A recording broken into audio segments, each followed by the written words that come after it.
The following is a presentation of Fox Sports. We are Blackmore. We are Minnesota.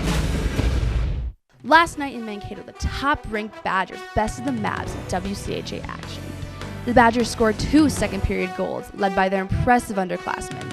The Mavericks fought back in the third period, cutting their deficit to 1, but the rally came up short as Wisconsin won 2-1.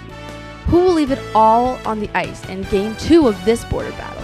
It's Badgers, Mavericks, next on Fox Sports North.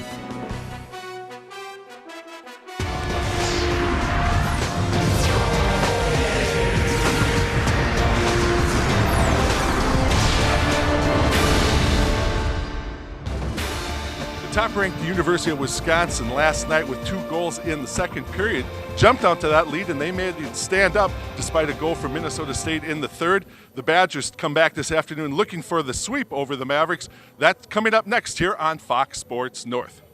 Good afternoon. I'm Don Westfall, joined by Paul Allen, Associate Athletic Director of Communications at Minnesota State. And Paul, again, a 2-1 win last night for the Badgers, but the Mavericks put forth a good effort. They're off to their best start in about 5 years, and it showed last night. Yeah, a couple things regarding the Mavericks start, Don. It's a bit of a different era, and it's been building for 4 years during the course of John Harrington's time here with MSU. I think a couple things with the freshman class, and then you look at speaking of freshmen, the work's been done by Abby Levy and net for Minnesota State, and the continuation and growth of the returning players. I think we're on a really good path here with Minnesota State. We're looking forward to the second game against Wisconsin here today. It's hard to single out any one player, but it's undeniable the start that Abby Levy has had. Obviously, a lot of honors already in just her first month, and she was the difference maker last night to keep the team in it. Yeah, it's interesting. You know, in hockey, course, is a little bit different because the role of goaltenders play. But in Abby Levy's case, and last night, taking a look at the shots on goal, just anecdotally, you would say in a 2-1 win against Minnesota State for the number 1 ranked team in the country in Wisconsin, maybe the goalie stood on her head. And I don't know if that was exactly the case. I think Minnesota State, obviously, with a good, really first period, and then we had maybe a little bit of a rough second period, and then we get the goal in the third to keep it close. That's a pretty good result. And anytime you have a goaltender playing like Abby Levy is right now, it gives your team a chance. So the Mavericks come back looking for the split this afternoon. Let's hear from the head coach for Minnesota State, John Harrington. Well, I think there's a couple of things we wanted to talk about. One, we said 3 more strides. I thought there was a lot of occasions where we were on the forecheck or pursuing pucks and got within, somewhat closer, 10 feet or 20 feet, and then started coasting instead of going to the puck and putting pressure on the puck. And it allowed the person, the Wisconsin player with the puck, to kind of look over the field and make a good play. So we talked about being 3 strides faster. Or taking 3 more strides and getting on top of the puck quicker. And we feel like we can turn it over and increase our possession time then if we do that. And I think the other thing is just stronger on sticks. They gave us a lesson on stick battles last night in front of the net, on the boards, of winning stick battles. Getting there quicker and taking those 3 strides will let us get over the top of the puck better and be stronger on our sticks. So that was the second thing. Third thing, Don, is just be better. We've got to be better day to day, and we've got to learn from yesterday. You either win or you learn something, and we learned something, so hopefully we'll put that into use today.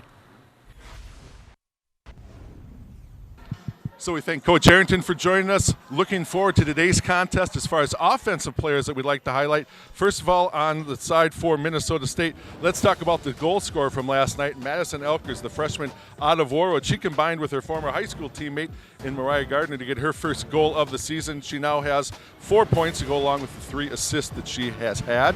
And on the other side for the Badgers, we're going to talk about Britta Curl. She came in, as we mentioned last night, as the reigning Rookie of the Week in the WCHA. She got the game-winning goal last night. That's now for her on the season. Her 4th goal of the season. She also has 1 assist for 5 points, and we talked about Britta Curl quite a bit. And Paul, it kind of leads me into the question as we get ready for the broadcast here. Dominant lines out there at times last night for Minnesota or for Wisconsin, but for Minnesota State, it's an opportunity now tonight for maybe some of those other players to get involved. Players you mentioned like McLaughlin. We're talking about Kolstad, some of those top line players. Well, it is interesting. We've talked a lot about Abby Levy already, but offensively, that's a little bit different too. MSU's offense is clicking a little bit more than it has in the past. Not top line for Minnesota State has actually been really good. Jordan McLaughlin and Corbin Boyd, along with Rebecca Kolstad. Rebecca Kolstad, of course, a transfer from the University of North Dakota. Maybe a little disappointed in her production last year, but she's got 7 points in 9 games this year. And that's a line you can watch that will get power play time as well done. So we look for that top line for Minnesota State to be a key for the Mavericks today. All right, we'll take our last intermission. When we come back, it's the opening face-off from downtown Mankato. It's Minnesota State and Wisconsin.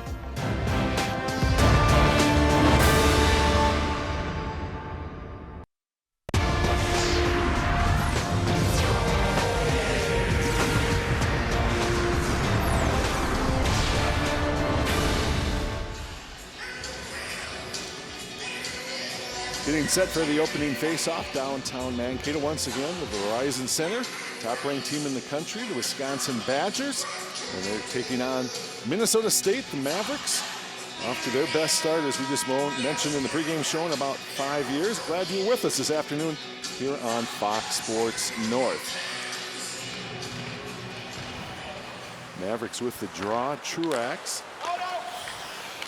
We'll go after return feed in the corner along with Abby Wilk for the Badgers. Mavericks will carry out and play to center ice for McLaughlin. Puts one in on net. Campbell will just hold on and take the face off. Early on, just 20 seconds gone here in the first period of play, Mr. Paul Allen. Good to be along for the ride here, Don. Excited to work for you today with this WCHA matchup between the Badgers and the Mavericks. Off this draw, still on the face-off circle, and now controlled rock play back for Grace Bowlby. Badgers last night out shooting the Mavericks 35-17. One of the 2 goals the Badgers had came on the power play. Mavericks unable to convert in their opportunities. They had 4 last night. Roke just dumped one in on to the side of the net, peeled off his back. Left off now for Hinsey. McLaughlin able to clear for the Mavericks, but played back by Rolfus. Near side Stephanie had 2 assists in last night's contest. Driven in by Rolfus. Levy is out to play it for Minnesota State. Stephan dumps it back into the corner, now along the boards and out to center ice. Anthony after it, now picked up by Bryant. She puts on a shot that's blocked defensively. Anthony behind the net feeds one back out for Bryant. And a Wilgren, she'll just dump it into an open corner. Loose puck picked up. Headman on the pass to Maurerman. Owen puts one in. Levy will kick it in the corner. The rest of the Badgers off on a line change. Anthony. Center circle for Fleming, who just dumps it in. Lamonti along the boards. Shaver trying to control that pass, but Elkers is there for the Mavericks. Jordan Jackson. Cleared out by MSU and sent right back into the zone by Bookbinder. Truax will pick it up for the Mavericks, trying to clear, but held in on the far boards. Budorak in there for Minnesota State, played along the boards here on the near side. Cleared out to center ice. No icing on the play as Budorak does a nice job hustling down to take care of that. Caitlin Schneider in the corner. Pointer steps in for Minnesota State, but now picked up. Norby will carry out to center ice. Able to sweep it near the MSU bench and dumped in. Jackson will come back for the Mavericks. Demi Gardner. Jackson will carry out to center ice. Turned around Maddie Rowe now for Wisconsin. Delaney Drake plays it behind the net, back for Rowe. Played off the boards in front, but there to pick things up for the Mavericks is Gardner. And then flipped out of the zone and actually flipped into the Maverick bench. So we'll take a face-off in the Maverick zone. As you take a look at our goaltenders today, and Paul, Abby Levy, we talked about in the pregame show, she's off to a really good start on the season. Yeah, and the numbers are crazy. The .941 save percentage, that's about 40 points higher than we were last year as a team in terms of save percentage and 1.66 goals against average, also outstanding.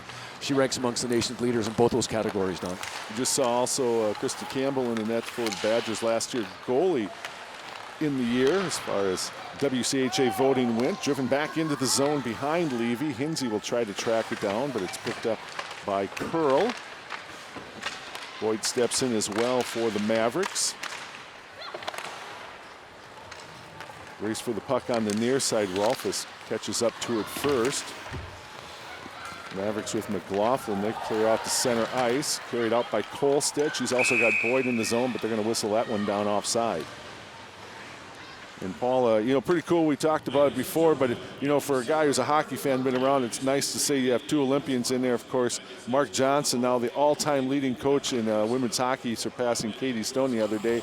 And, of course, on the other side for Minnesota State, his former teammate in John Harrington. Yeah, and both coaches doing a great job with the programs, obviously. And Mark Johnson, known as Magic during his playing days, of course, the son of Bob Johnson, longtime coach of the University of Wisconsin men's side. And, of course, John Harrington in his 4th year here at Minnesota State. Johnson actually now starting to close in on the all-time record at Wisconsin for wins held by Jeff Sauer. I think about 23 wins behind that mark. So obviously a very successful career for him in Madison. Played off the board and out to center ice. Anthony picks it up for the Mavericks. Fleming trying to drop pass there for Bryant, but cleared. Britt Pettit with the goal last night, and they're going to have another offside call with 4.5 minutes gone here in first period of play. We'll take a look at the keys tonight given to us by one John Harrington. Time and space, Paul, the idea of just closing that down. Felt last night maybe the Badgers had too much time and space going on in the zone. Trying to deal with all the talent they have. They indeed do have the talent. We also talked about stick battles, and that was just simply last night. Coach thought a little bit from his standpoint. His team, in some of those close-in battles when they get there, Badgers really good using those sticks to kind of take puck possession away. And then last step, and not only a key for tonight, Paul, in the game, but just kind of the ongoing theme. Keep improving, keep taking steps forward. Well, it's a good point, and I think where you are as a program with the Mavericks right now, and when you're going up against Wisconsin, that's a great approach. Bookbinder trying to feed it out in front, redirected just wide of the net here on the near side by Sophia Shaver. Into the corner and played by Truax at the point. That shot hit some traffic. One of the Mavericks blocked it, and that'll be carried out to center ice by Budarak. He's trying to work around the defender on the play, but Grace Bolby turns that play around. Presley Norby with the shot. Levy there for that save. Cedarberg takes care of the rebound. Mackenzie Cedarberg trying to feed a pass ahead for Gardner. Now Jackson breaks up the play and driven into the zone by Rowe for the Badgers. Gulenchen trying to clear, held in at the point by Steffen. Mavericks will pick up the loose puck. Jackson ahead for Gulenchen, and she's getting it out to the zone, but right at the red line, Rolfus turns things around. Well, the Badgers doing a great job right now, bottling MSU up, preventing MSU from getting anything on the breakout. Two forwards coming in hard, and the other forward, the third one, in the high slot area. The defenseman pinch will move up and plays along the boards. And the Mavericks so far are having really difficulty getting out of their own zone. Icing is the call, although it got past Steffen at the point, so we'll bring the faceoff back into the Maverick defensive zone. It's there's a bit of a cultural clash here in some respect, Don, with the success that Wisconsin's had and where they are as a program, and we're trying to get there, right, as a program. Doesn't happen overnight. Nope. And of course, the learning curve a bit steeper here in the WCHA when 3 of the teams are in the top 5 Absolutely. ranked nationally. Got a look there at our officials today.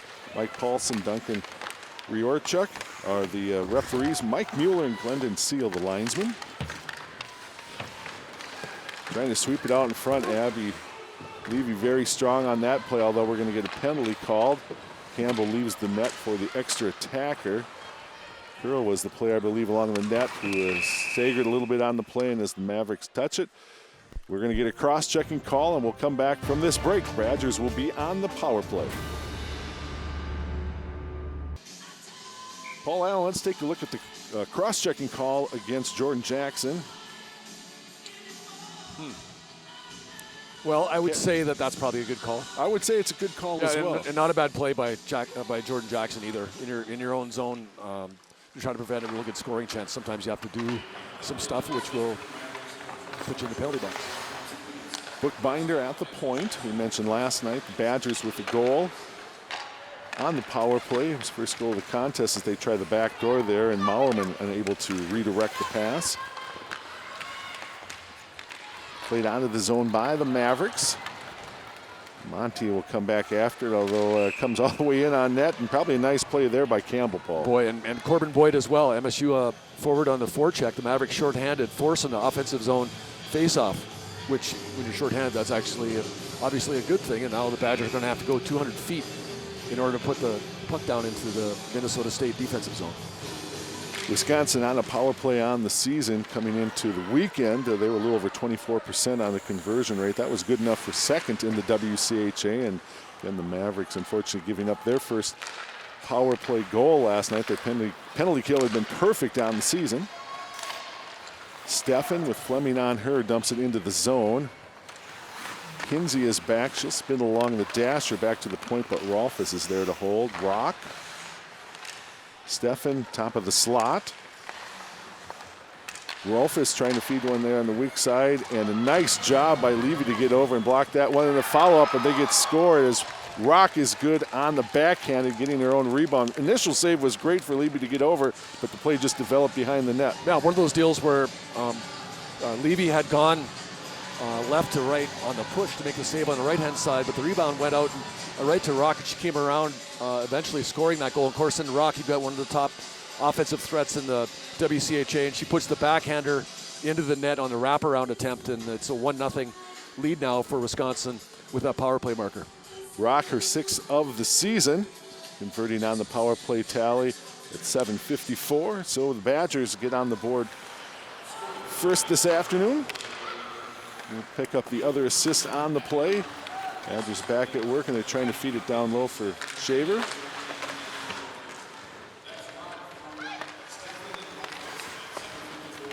Steffen and Rolfus picking up the assists on the play. For Steffen, now that's her third point on the weekend.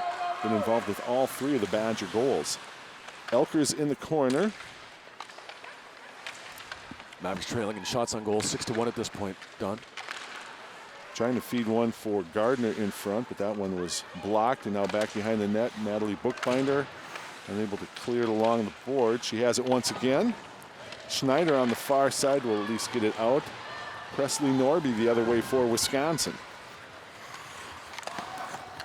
Norby sends it behind the net. Wilgren able to clear the zone for the Mavericks. Played ahead for Elkers. Mavericks will get some fresh skaters on the ice. Down to about 11 minutes remaining here in the first as Norby brings it in. A drop pass by Drake. And that one hits some traffic. Rolfus sends one wide off the leg of Jackson on the play. Gardner able to clear. Picked up now. Posick, Rolfus, and played ahead for Maddie Rowe. Along the goal line, sends one through the top of the crease. Demi Gardner is there for the Mavericks. Lynch unable to pick up that pass and dump back in where Jackson is there for Minnesota State. Pointer is ahead. Demi Gardner. So dump it into the zone on the near side. Steffen is there for the Badgers. Four-player scrum that Sam Cogan carries out for Wisconsin. Played ahead for Rowe and then sent back into the zone by Cedarburg.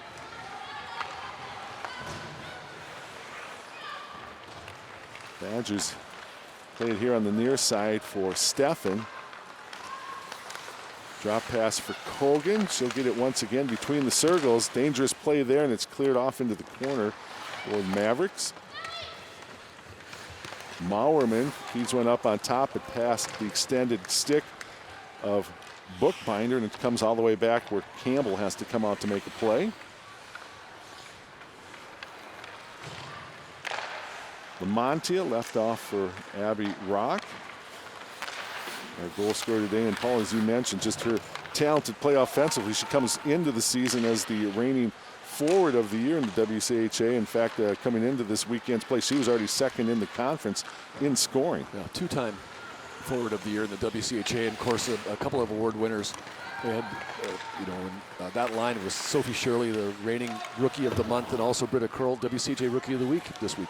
We also need to mention for the Badgers, of course, 3 of their top players not even making the trip this weekend. They're now involved with some international play for their respective countries, the 4 Nations Cup coming up, and that took care of the services for the Badgers this weekend. Emily Clark, Michaela Gardner, and also Annie Pankowski.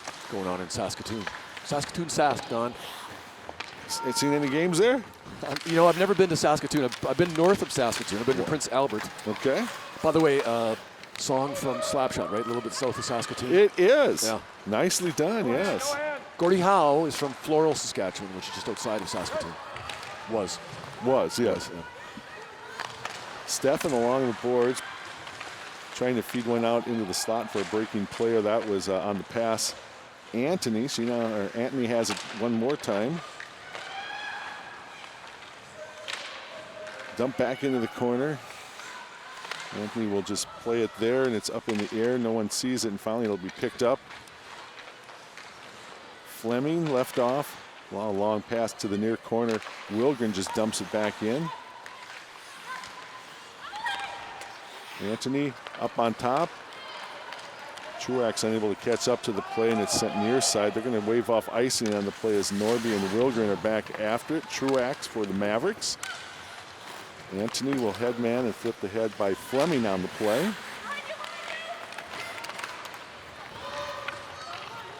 Jump back in one more time, and Jackson will come for the Mavericks. Fleming clears it off the boards. Maddie Rowe trying to play it in the zone, but will be picked up by Bryant. She's the other way, and then a nice job by Rowe defensively to lift the stick and take care of the shot attempt. Brooke Bryant right at the end of her shift there just could not get the shot off, and that was a little bit unfortunate because MSU had numbers in place there to try to get a real good offensive chance. Badgers clear out to center ice, but it's picked up by Budarak, taken away from her and carried into the zone by Drake. The rest of her teammates are off on a line change, so she just took care of a little bit of time, and now the Mavericks clear it with Elkers. Cedarburg dumps it back into the zone on net. Campbell is there to left off for Lamantia. Rolfus, long lead pass for Pettit. Mavericks send it back the other way. This might be an icing call. 6:29 left to go in the first. Shots on goal right now, 6-2 in favor of the Badgers, and they have the Nolan tally in the contest again.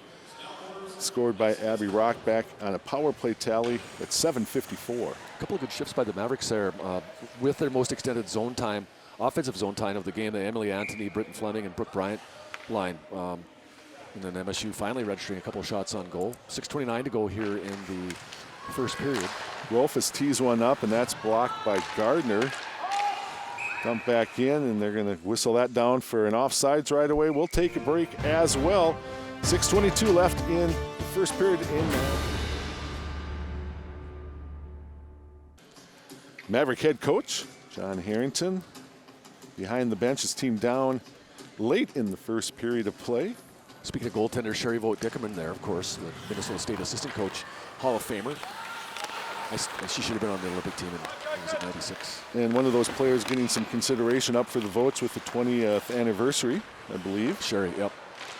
She's obviously the most decorated Minnesota State women's hockey player of all time. She's her only All-American. Banner hangs here in Verizon for Sherry. Kolstad to McLaughlin. Kolstad one more time with the shot that's behind the net. Kilduff will hold at the point. She gets the return feed from McLaughlin. Truax sends one in on net, but that's blocked defensively in a race to the puck. Finally be controlled on the near side. Good job for the Mavericks to get back and deny that opportunity for Curl. McLaughlin will carry. Pass picked off at center ice. We're going to get a penalty coming back the other way as Schneider. Too much jostling is going to be a hooking call at 14:33. Well, that was interesting. Of course, it's going to be Jordan McLaughlin with a 2-minute minor there. Let's take a look here real quick. A little bit of a tug, but I don't know. That's a borderline one, Don.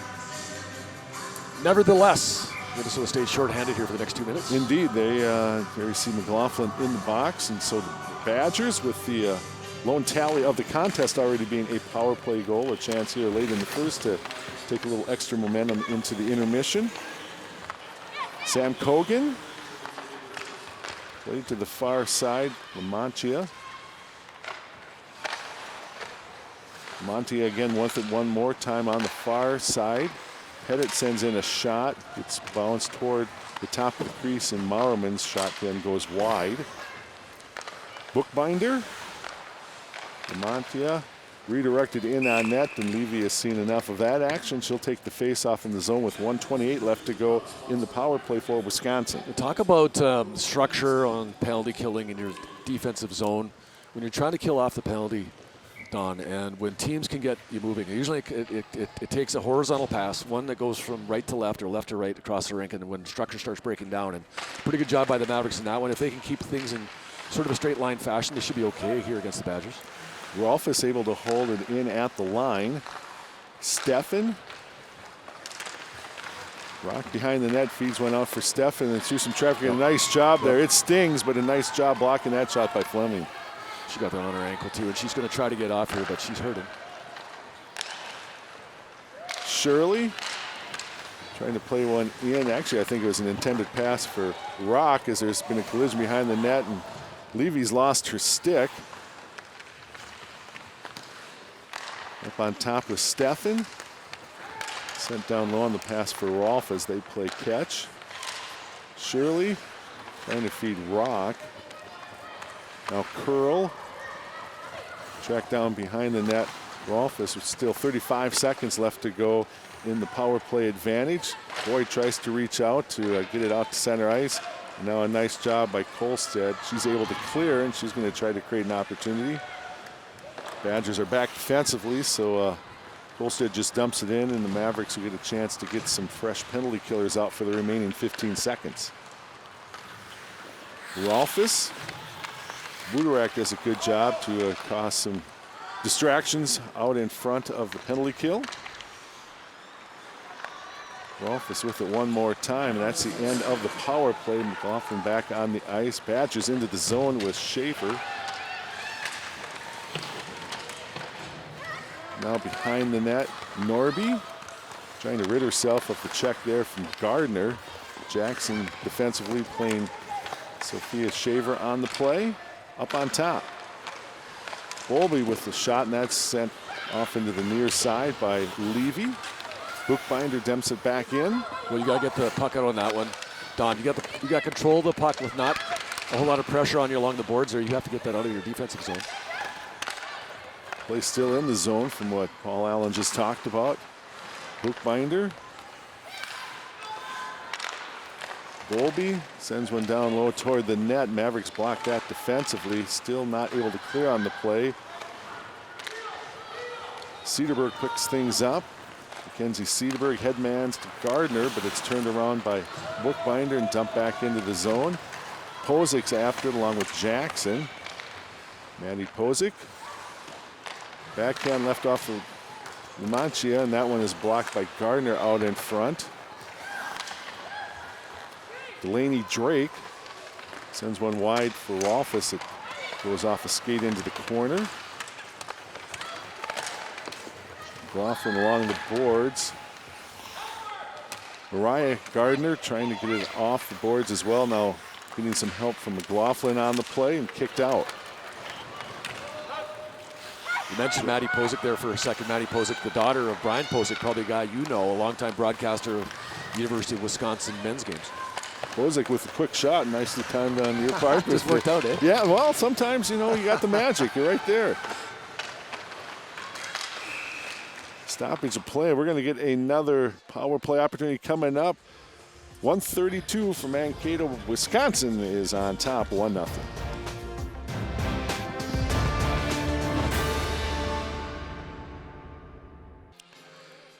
Don Westfall, Paul Allen back at the Verizon Center, and there you'll see a tripping call, Paul. Maddie Rowe gone for 2 minutes here. Maddie's not happy with that call. unbelievably. Not many times they're real happy to No. go into the box. And Dispute that, but it's just an opinion, right? it is the just an referee's opinion. yeah. Exactly. In fact, the Badger bench isn't real happy with it either as Yes. you look over there. Mavericks, first power play for them in the afternoon. Unable to convert last night in the contest, and Curl along the boards plays it off the body of Kolstad, still in the zone, but now cleared by Wisconsin. Down to 105 remaining here in the first, so we'll have a carryover of almost 30 seconds if the Mavericks are able to score. Boyd trying to feed one across the slot, but that is cleared, and Curl will just dump it down the ice. Levy left off for Wilgren. Long lead pass Boyd. She'll dump it into the corner. Bowlby will catch up to it first for the Badgers and clear. Race for the puck as Kogan is after it, but it's taken away from her by Levy on the play. Boyd back for Wilgren. Mavericks with an opportunity to get one more good rush here with the waning seconds of the first period with the man advantage as it's driven in, but that'll be an icing call, and we'll bring the faceoff back into the Maverick defensive zone. And coming up here for you in the first intermission, obviously we'll have some highlights and stats of our first period of play.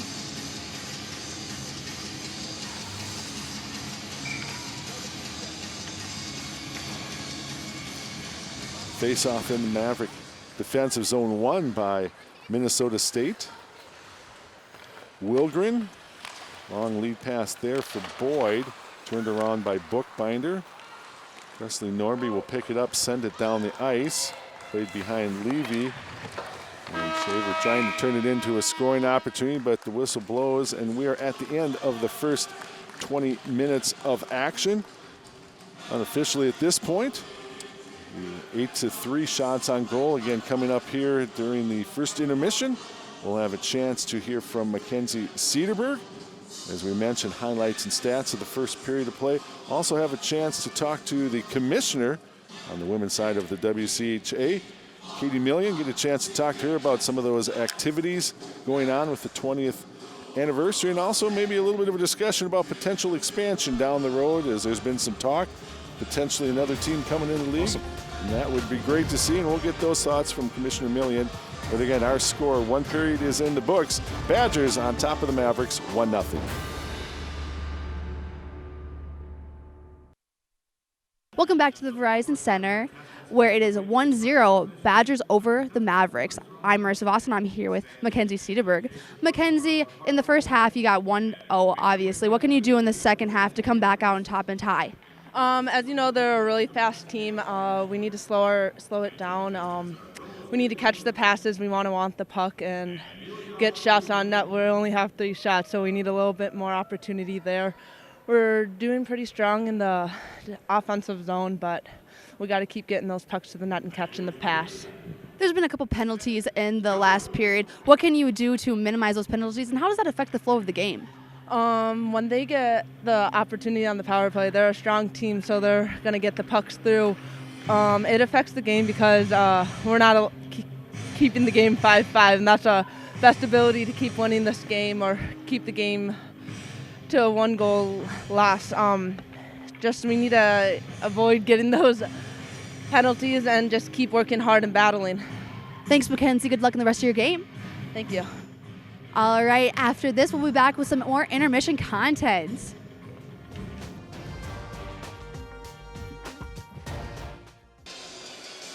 We're back in downtown Mankato. First period is in the books, and the top-ranked team in the country right now, the Badgers of the University of Wisconsin, on top of the Mavericks from Minnesota State. 1-0 is our score. A power play tally for the Badgers in the first, giving them the lead. Don Westfall have the opportunity to spend a few moments with Katie Million, the commissioner on the women's side of the WCHA.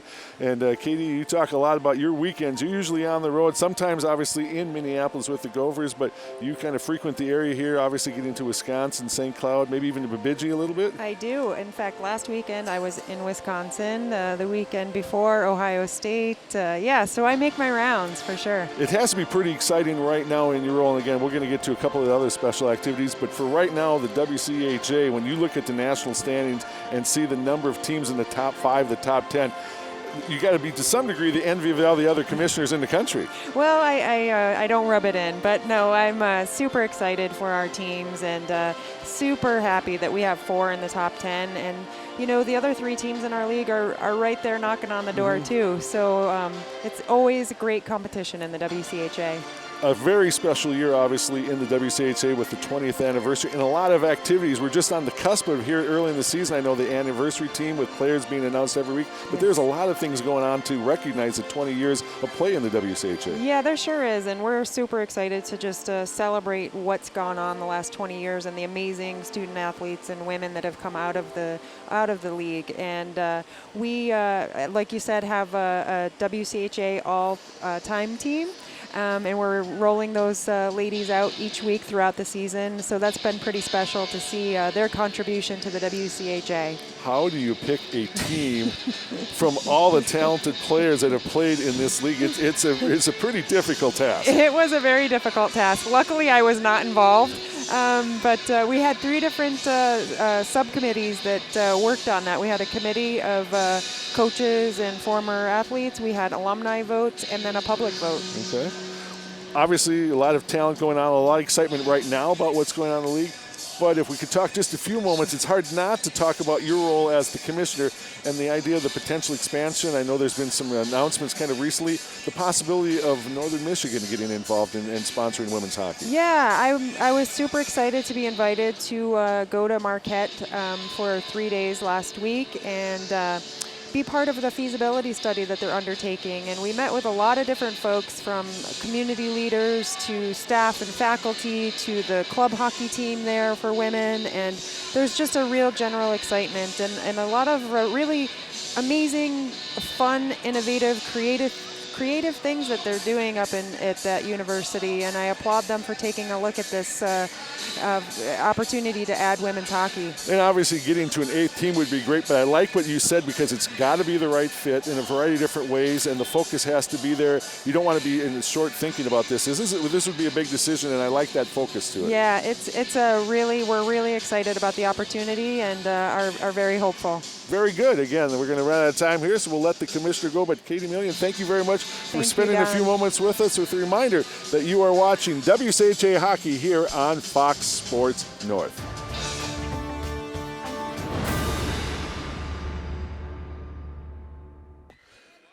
Don Westfall back here. First intermission from downtown Mankato, the Verizon Center. And there you see our score at the end of 1 period of play. Wisconsin, the top-ranked team in the country, leading the Mavericks of Minnesota State by a score of 1-0. That lone goal here in the first period of play came at the 7:54 mark. Badgers on a power play.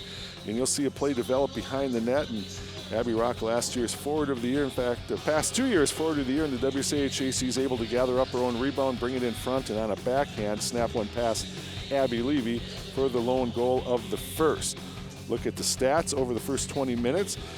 Badgers out shooting the Mavericks by a margin of 8-3. Shots attempted, you can see that on the board, 18-7. Again, that one power play goal for the Badgers. And the Mavericks right now on their first power play of the afternoon. They'll come back with 28 seconds in the second period to kick things off with the man advantage. Block shots last night in the first game of the series that, again, the Badgers won 2-1. Block shots, that was a big mark there for the Mavericks as they blocked a number of the Badger shots. And again, they had 8 blocks to kick things off this afternoon in the first. And in faceoffs won, you can see the Badgers 9-6 over the Mavericks in that statistic. Take a current look at the WCHA standings, and again, the Badgers, the big thing to make note of there is the fact they're only now playing their 6th conference game, so the Gophers leading the WCHA with 19 points, but they have played 4 more games than not only the Badgers, but you see Ohio State, and there's a couple of scores out of town. Buckeyes on top of St. Cloud State, 1-0. And again, coming up here in just a few moments, up at Ritter Arena in Minneapolis, Bemidji State on the road, winless on the season, and they'll take on the number 2 ranked team in the country in the Gophers of the University of Minnesota. Again, our score after 1 period of play from Mankato, it's Wisconsin on top of Minnesota State, 1-0.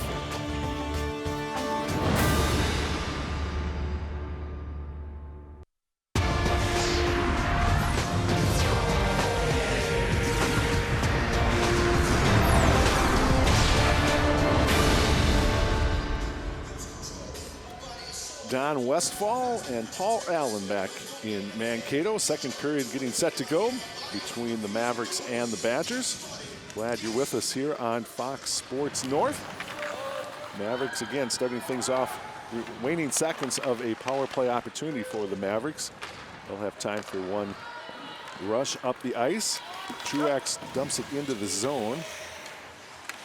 Trapped under the body of Mauerman on the play. Now Kolstad steps in for Minnesota State to the point. Boyd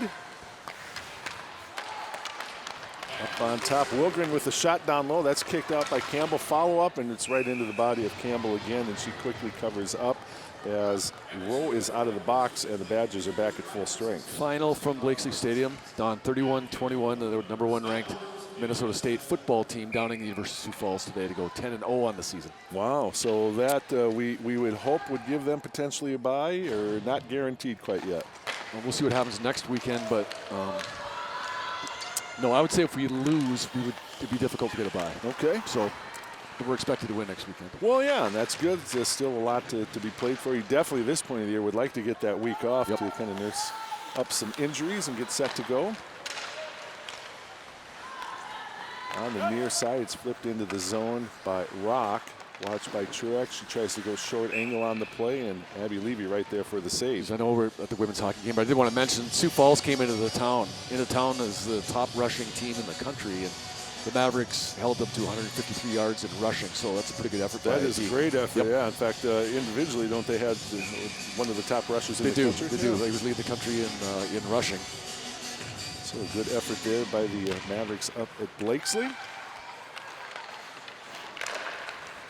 Play back into the corner.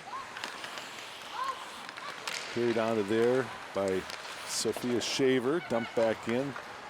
Played off the boards now. Fleming for the Mavericks. Long lead pass, misses everybody. We'll have a race for the puck. And Kilduff gets there first, and it's an icing call against Wisconsin. So, Don, we'll look for the Mavericks to try to establish some zone time here in the second period. I think there's only really a couple times you could point to during the course of the first 20 minutes where MSU was really able to establish some puck movement in the offensive zone, and against, of course, easier said than done against the University of Wisconsin. Yeah, this was the tough point last night with those long changes you have in the second period. Talking to Coach Harrington, the Mavericks at times unable to get some fresh skaters on the ice, and that allowed, especially as the Badgers could kind of start to cycle a little bit, resulting in 2 goals last night, both goals for the Badgers in the 2-1 win. Right now, it's just a 1-0 lead they have after the first period as the Mavericks, as Paul mentioned, have it in the zone, but the puck picked up and played out to center ice by Wisconsin. Norby right along the goal line trying to find Schneider. Broken up on the play, and the Mavericks are back the other way with Bryant. Bryant in the zone. She gets out and takes care of what would have been an offsides call. Kick back into the zone on that play. Nice job there defensively by Cederberg. Kenzie Cederberg back against Nordby, and now Cederberg picks up the puck behind her own net. Elkers flips out to center ice, but Sam Kogan there to turn around that pass. To the far side, Cederberg trying to feed Elkers. Bookbinder with the shot, and Levy kicks that off into the corner. Boy, that might not go off a skate, too. Right in front, I think it was deflected before it got to the net. Kogan with the shot in on net, and Levy makes the play.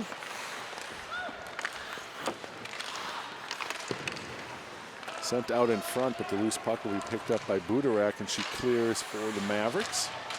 Elkers runs into her own teammate. Mauerman unable to control that play, and Jackson picks up for Minnesota State. Matia sends it in.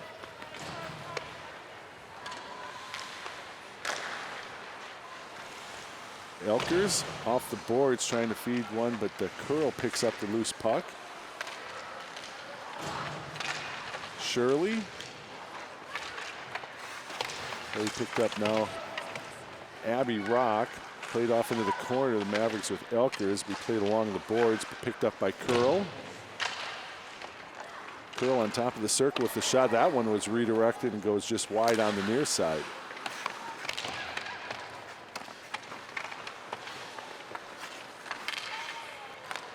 Mavericks off the boards. Budorak tries to clear. Curl dumps it right back in. The Mavericks have had possession of the puck 5 times now without any success in getting the puck out. Done. Bowlby behind the net, tries to sweep out in front. Dangerous play. It's cleared all the way to the top, and Shirley with the shot. That one is blocked by Budorak.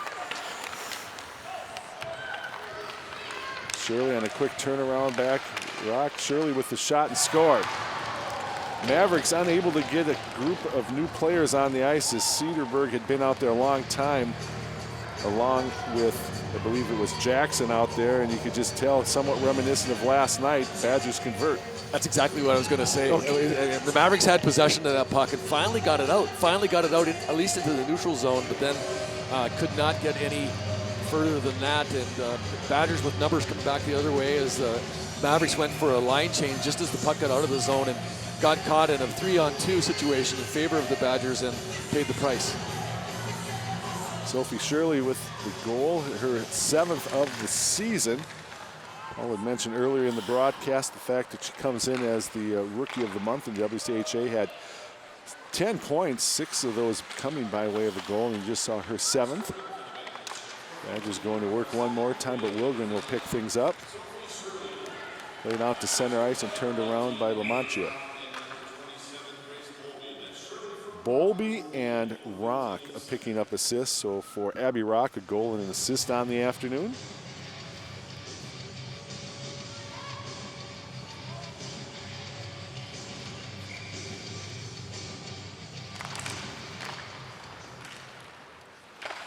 Badgers fire one into their own bench coming off the face-off, and we will redo things at the center circle one more time.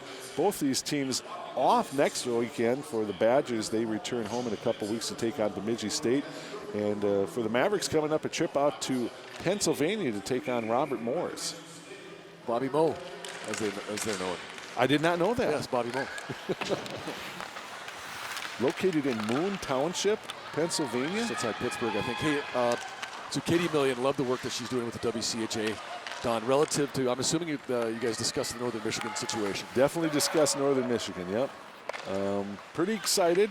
Want to make sure it's the right decision, and I can respect that. It would be, it's a big decision to bring a team into the league, and you want to fully vet it and make sure it's the right fit. And you don't want to be just looking the fact that there's a quick shot there, an opportunity for the Mavericks. But, it sounds great on the real front level. Boy, 8 teams, nice round number, easy for scheduling, but you just can't make too quick of a decision on that. No, but the timing of it, it's going to happen eventually. It's so odd.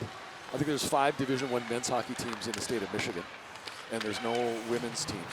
And not only are we talking about Northern Michigan, which is not necessarily, the same size of a school like Michigan State, which has men's hockey, or University of Michigan, which has men's hockey. It seems like the timing is close, and it's cool that Northern Michigan is at least discussing this potential. And I know you've been there before on numerous occasions, but Marquette, you'd have to believe that just with the history that they have up there of hockey, to bring in a women's program would be seen as a really positive opportunity for the community, certainly. It makes a lot of sense, and they would have, at this point, of course, with no other teams, they would have their own state in the state of Michigan relative to the recruiting advantage over, and there's a lot of girls in the state of Michigan who are playing hockey right now. Goal is going to come off, and that's going to be the whistle. No penalty on the play as Gardner tried to create an opportunity, but it's still now 2-0 from Mankato. Don Westfall, Paul Allen, 2-0 is our score from Mankato, with the Badgers single tallies in both the first and second period of play. Badgers, after a win last night, 2-1. They split with the Gophers last weekend, and of course the Mavericks, big trip up to Bemidji and got 5 points out of the weekend with the win, and then the extra point after a tie in the shootout. Played in on net. Still loose puck. Everybody's fighting for it. We could still see it up here, Paul. I was waiting for the whistle to blow, and finally someone dropped on top of the puck, but it indeed was loose down there, and that was certainly a dangerous play, and really for the Mavericks, they can ill afford to go down another goal here. Love the way that Abby Leedy goes about her business. She's, obviously a big goaltender, which has its advantages, obviously, but she's athletic too, and has a lot of awareness, and you see her right there. Here's the other thing, relative to those type of situations, no panic shown by Abby Leedy on that play. we talked about here's a chance down low, and another indication, just perfect timing, Paul, about how she just stood so strong as that play right in front of her. Great look down low by Alexis Mallerman, but Levy didn't give her an inch. No, and it was the athleticism. She's not your traditional try to block the shot type of goalie. She can move around a little bit there and does a great job of anticipating where things are going as well.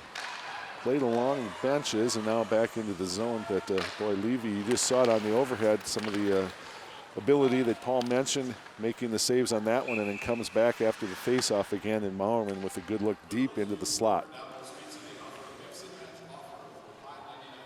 Nice low angle shot there, and again, boy, Levy just kind of comes out and obviously didn't have a lot of room or time to cut down the angle. Tutored by Des Christopher, a former Minnesota State goaltender who works with the goaltenders over at Shattuck. And it also doesn't hurt, as you mentioned before, here with the Mavericks, who she gets to work with. Yeah, with Sherry Boat Dickerman, absolutely. Of course, Sherry Boat Dickerman works with Des as well. So there's, I love the Minnesota State connections that we have going here with Abby Levy. Elkers. She'll carry it along the boards. Shirley with a nice job there to create the turnover, but the Mavericks do clear. Tap the other way, and here comes a little bit of a break for the Badgers. Curl and Shirley, quick shot there, and Levy does a nice job to also not only make the save, but take care of that angle on that rebound to deflect it away from Shirley. Long lead pass, Budarak, unable to control that. Bookbinder quickly turns it around. And Wilgren now, long lead pass, trying to feed Gardner, but unable to connect on that play. And we'll have an icing back the other way in the Mavericks defensive zone. Well, busy weekend for the Mavericks. Don, we'll get maybe a chance to talk about that here a little bit later on, but football team wins again. Will keep their #1 status, but we're hosting a soccer tournament, a little volleyball action going on at home. We've had some men's basketball, of course, wrestling starts their season this Saturday here in Rochester. And along with a couple of women's hockey games here at Verizon, we also have Minnesota State playing men's hockey against the University of Minnesota tonight. Just a little game going on back here tonight. Yep. Out in front, ooh, that was a dangerous play. Nice job defensively to tie things up with Shaver, but she was looking for the opportunity to deflect that one in as Wilgren picks up the puck. Wilgren unable to clear on the play, comes to the near side. Now cleared by Truax. Presley Norby trying to turn things around quickly for the Badgers. Out in front, Schneider unable to control that drop pass from Shaver. The Badgers are really good, Paul, at the fact that, you know, they quickly in the transition, when they get the turnover, they're back the other way really fast. Just saw it with Norby there in the neutral zone, wheeling into the MSU offensive zone to create that scoring chance. Delaney Drake. Kinsey's watching her on the play. Abby Roll. Along the boards, Grace Boldy will hold for the Badgers. Steffen played behind the net. Kinsey is back for Minnesota State, near side Glenchen. Glenchen gets turned around.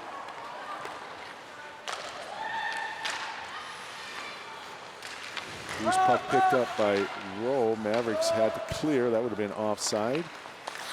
We're in the halfway point of the contest. 17-7 our shots on goal. Keelduff. So getting the red line, still has it. Played ahead for Fleming.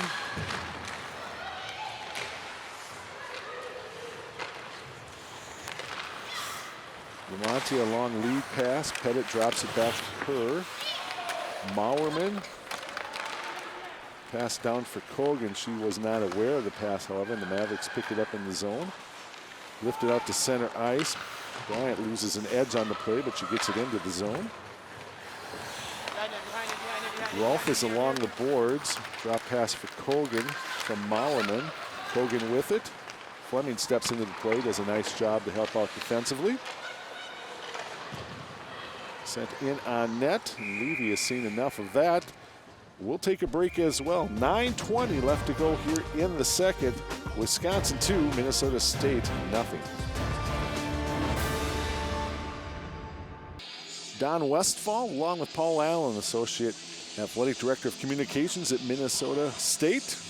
I have the pleasure of bringing you WCHA hockey action from Mankato this afternoon. Badgers again coming in, ranked first in the country. They lead Mavericks halfway through the contest 2-0. Boyd will step in for Minnesota State. McLaughlin on the far side trying to clear and will. That'll be Rock being watched by Kolstad. Bowlby rink wide on the pass to Bookbinder. Rock drives it behind the net. Britta Curl. Sophie Shirley. Curl behind the net. Plays it out to the point. Bowlby. Bookbinder on the far side. Badgers just holding possession in the zone. Cycling a little bit. Looking for an angle as Bowlby on top of the circle. Plays one down low and it's wide of the net as Truex helps out defensively, and now cleared ahead for Kolstad. Kolstad overskates the puck originally, able to dump it in.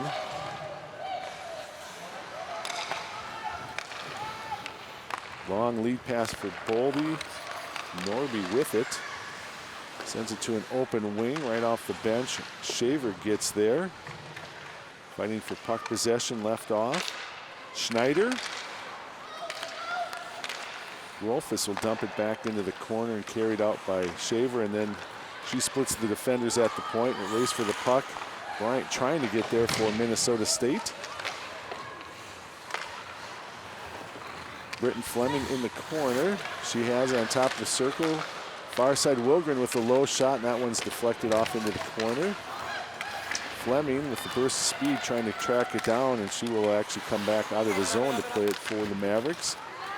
One of the faster players. We certainly saw that speed last night from Fleming as well. She's a talented offensive player, no doubt about it, and made an impact last year as a freshman. You can see at times where she can make a real offensive difference, Don.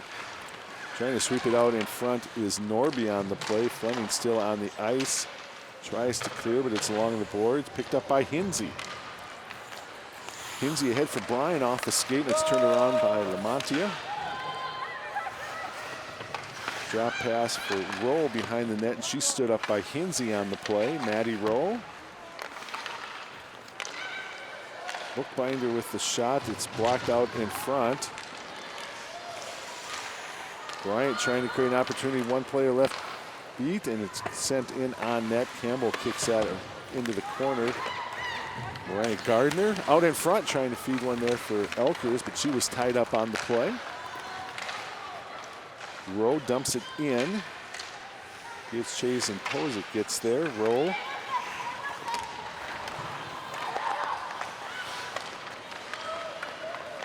Hinsey off the boards ahead for Budarak. Budarak carried into the zone. Got a couple players with her. Elkers up on top. Cedarberg far side. Jackson. Mavericks with a little time in the zone as we're down to 6 minutes remaining in the second. Budarak is watched by Bowlby, but now Gardner helps out. Budarak. Elkers. Mariah Gardner in the slot sends one to an open corner. Jackson will try to track it down.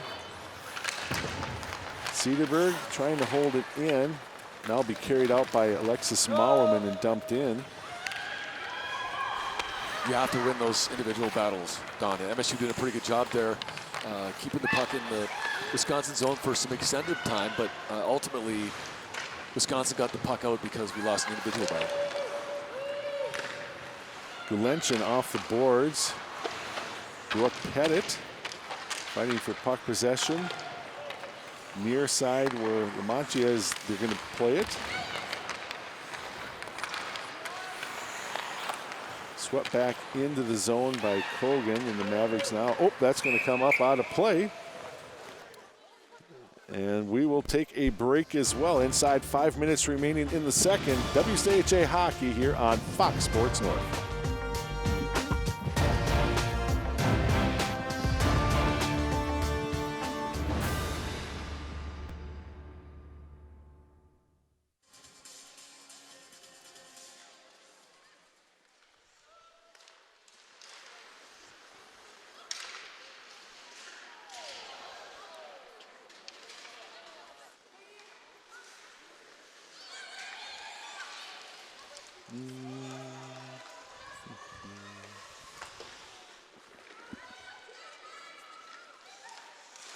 take a break there? No.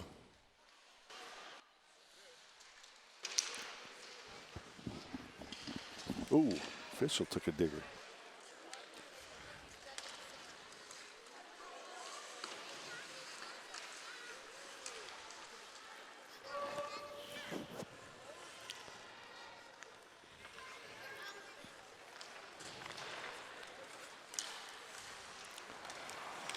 Off the draw, puck controlled by the Badgers. Schneider's into the zone, and that's going to be a penalty against the Mavericks. Schneider. Watched by Boyd. Now Drake is the extra attacker off the bench. Delaney Drake through a ton of traffic. Shot will go on the wide side, and Levy very quickly covers up on the play before Caitlin Schneider had a chance on the weak side to look at some net, but again, penalty coming up against the Mavericks. Kolstad is going to go at 16:24. Going to be a hooking minor, Don, and you'll see it happen with puck possession teams like the University of Wisconsin. Inevitably, they always do two things. They'll outshoot their opponents because they have the puck more, and because they have the puck more, they also have more power plays, and they force their team to take penalties in order to be able to get the puck back. And you saw a pretty good example of it right there when Kolstad forced to take the hooking minor in order to try to displace the puck from the Wisconsin player. Badgers 1 for 2 on the afternoon. Played in on net, and Levy able to make the save but can't control the rebound, and it's back into the corner. Kilduff for the Mavericks, and she gets dropped on the play. Some of the fans would have liked to seen a penalty on that. Me too. I wasn't going to mention you, but me too. Yeah, so you'll find that with the University of Wisconsin in this type of situation where now they're on the power play, that they very rarely, when they're transitioning into the other team zone, dumping it in, they always carry the puck over the blue line, Mike, or Dan, I'm sorry, I was used to working with Sully. Don. That's all right. Don. So we'll see how the Mavericks respond here. Down to 2-0. Mavericks being outshot 19-7, and about 2 minutes to go here in the second period. They'll clear it down. This is a pretty important kill for the Mavericks. Yep. This late into the period, it'd be nice to, if you're going to trail, only be down by those 2 goals. That was the deficit yesterday, and the Mavericks were able to cut that into half before the game concluded. Played through a little bit of snow on the far side and picked up. Fleming is there, and Wilgren sends it back in. And a good job on this kill by the Mavericks. Really are. Really solid at making good decisions when they actually get control of the puck, and also limiting the opportunities for Wisconsin once Wisconsin crosses the blue line. Bookbinder is in the corner.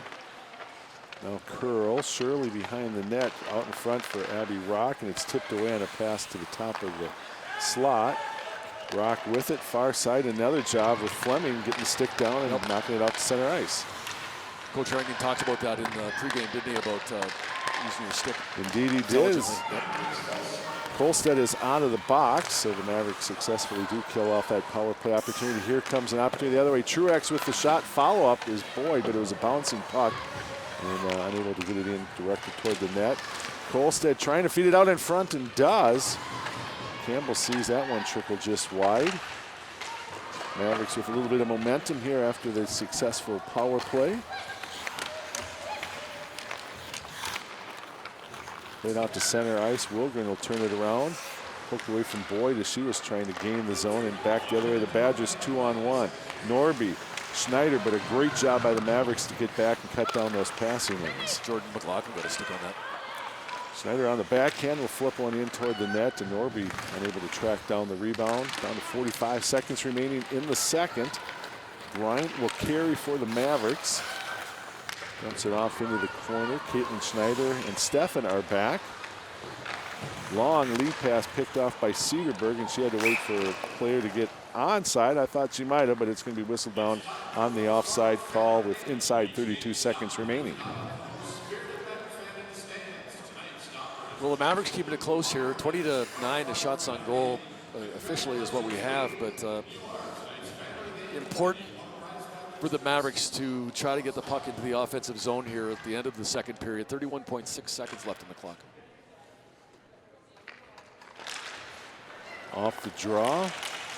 Mavericks will control. Cedarburg sends one in on net. Armed out by Campbell. Steffen picks it up for the Badgers, sends it down the ice. No icing on the play. Cedarburg is back. Jackson. Jordan Jackson, head man for Gardner, out of the zone. Elkers in the slot. Budarak, Elkers. And as the puck comes out to center ice, the horn blows, and we are at the end of period number 2.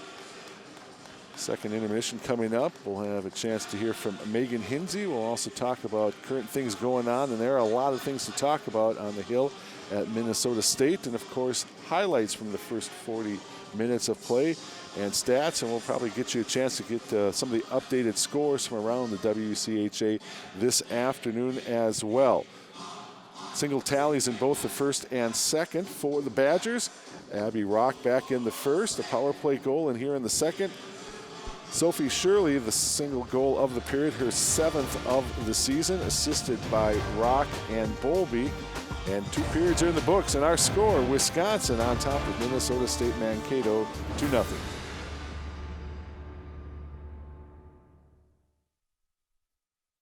Welcome back to the Verizon Center, where it is 2-0. Badgers top the Mavericks. I'm here with senior captain, number 18, Megan Hinsey. Megan, they've been pretty active in your zone throughout the entire period. So what can you do in the next period defensively and offensively just to get it out and minimize those shots on goal? Yeah, they had possession time a lot in our zone, obviously. It's hard with that long change, but next period I think we need to work on just getting a clean breakout and get in their zone and not turn over in the neutral zone. All right, you've seen a new face in the goal for the Badgers in the second period. How has that transition of the goalies affected the play offensively for you guys?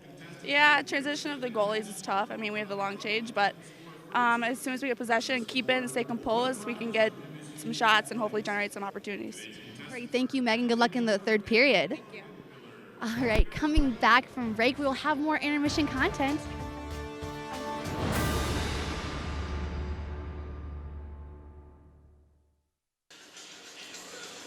We are in our second intermission here in downtown Mankato. Again, our score, Wisconsin on top of Minnesota State by the margin of 2-0. And since we brought Paul Allen in for the broadcast today, we figured we'd take advantage of the fact we can also speak to you here at intermission. And Paul, you are in the midst of potentially your busiest weekend of the season. Yeah, this weekend and next weekend in particular are busy ones. And it's typical of colleges and this time of year with the, as you know, Don, it's crossover season where our fall sports are really in the stretch drive. A lot of postseason action going on, and conference and regional play and NCAA stuff, and then your winter sports are all up and running, which we are at MSU. I think I counted in between Wednesday when we hosted a soccer match and tomorrow 15 events home and away for Minnesota State Athletics. There again, you mentioned crossover season, so obviously closing up things on the fall, but you probably have obviously a much keener sense of this, but virtually all of your team sports, there's still a lot to be played. Volleyball with a chance to still get in with things that, depending on the results of today. It's great to go this deep into that fall season and still so much yet to be played for virtually across the board. It is, and we're such in a great spot right now with our athletic program where most of our teams are, you know, exhibiting a ton of success. And volleyball last night with a great 3-set win over Wayne State at Taylor Center, and a crucial win for us is we're trying to find a way to get into the NSIC postseason tournament. And going into the weekend, there was really 4 teams vying for 2 spots, and we did the job last night. We got another match tonight in Taylor Center, and of course soccer. Wrestling starts off their season today over in Rochester. Men's basketball had an exhibition game against UW River Falls the other night, and a nice crowd at Taylor Center for that. Football, number 1 ranked team in the country, we've talked about that. Had a nice win over a really tough opponent in the University of Sioux Falls today at Blakesley Stadium. Men's and women's cross country, the men were 4th today at the NSIC meet. The women were 3rd, their best finish at the conference meet since 2008. We've got women's hockey here, obviously. I'm trying not to forget anything. Of course, we got a big game here tonight with University of Minnesota visiting Verizon for the second game of the 2-game non-conference match. The Mavericks picking up a really nice win at Mariucci last night with a 5-1 victory, and swimming's in action as well. So a lot of stuff going on for Minnesota State Athletics right now. And again, we talk about the fall sports, but you're kicking things off men's basketball, a very big event coming up this coming week.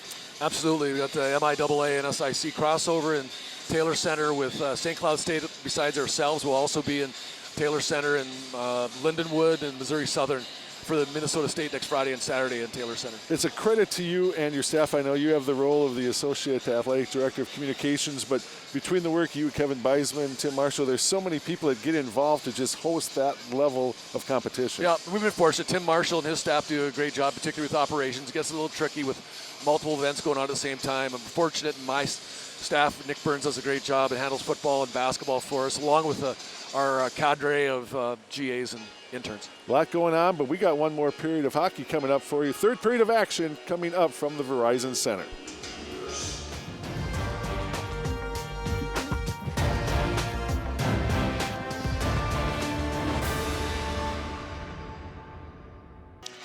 Don Westfall back in downtown Mankato. 2-0 our score. Badgers of Wisconsin on top of the Mavericks. Goals in each of the first two periods. We'll take a look at some of the highlights from the first 40 minutes of action. Wisconsin was able to kick things off on a power play goal back in the first, about halfway through the period. As you see, Abby Rock there on the backhand, gets her own rebound, works behind the net. Mackenzie Steffen and Maddie Rolfus on that assist. We were 1-0 after one, and here in the second, Rock again with the assist, and there you see the goal scored by Sophie Shirley. Her 7th goal of the season. Rock with the assist. Also Grace Bowlby assisting on the play. And that's where the score stands, 2-0 after two. Ironically, the same score as we had in the first of the two-game series last night as well, a game that Wisconsin would end up winning 2-1. Shots on goal right now, 21-10 in favor of the Badgers. Also doubling up as far as shots attempted. Lone power play goal scored back in the first by Rock, and the Mavericks with the one opportunity. They were unable to convert on that chance. Block shots, Mavericks had 8 in the first period of play, so again, that statistic continues to mount. And then face-offs, 1 Badgers. It's pretty close to a split last night, but the Badgers obviously doing a better job in the face-off circle this afternoon, 19-11 as far as the face-offs won. Again, our standings of where things stand coming into the evening, where Wisconsin tied at second with the Buckeyes of Ohio State, but again, both those teams 4 less games than league-leading Minnesota has played at this point. Scores from around the league, Ohio State in the third on top of St. Cloud State by a 3-1 margin.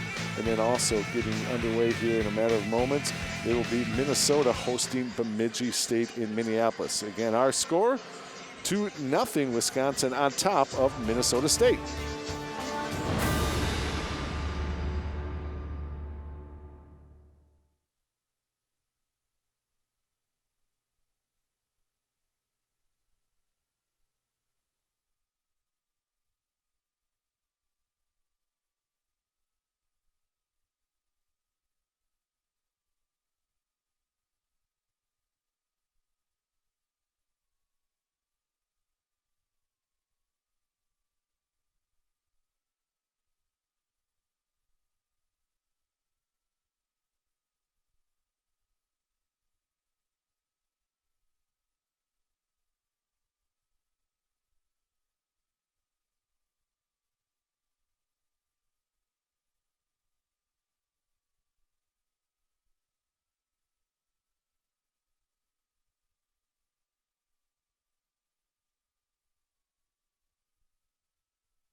Don Westfall. Paul Allen back, getting set for the third period of play. 2-0 score. Ironically, Paul, the same score that we had yesterday, and the Mavericks were able to get that one goal and take advantage of the break and the 2-on-1 rush, resulting in the goal to cut into that. Came at about the 10-minute mark. You'd like to see a little bit earlier, but the Mavericks still obviously in this contest despite some of the disparity in the statistics. Yeah, and I thought the second period was better than the first period. I think Minnesota State had some key things there relative to maybe creating some offensive chances, which you didn't have much in the first period, but hopefully you can continue to improve over the course of the game, and the last 20 minutes is your best period.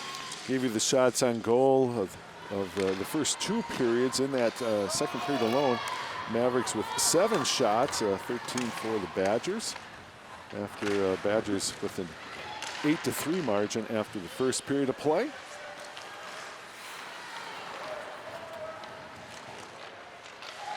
Mavericks trying to dump it into the zone. Kolstad forcing the issue along the boards. Loose puck will be picked up by Rock, but Hinsey's able to dump it back in. Corbin Boyd had Anthony breaking in on the play, but that pass was denied and quickly turned around. Abby Rock the other way.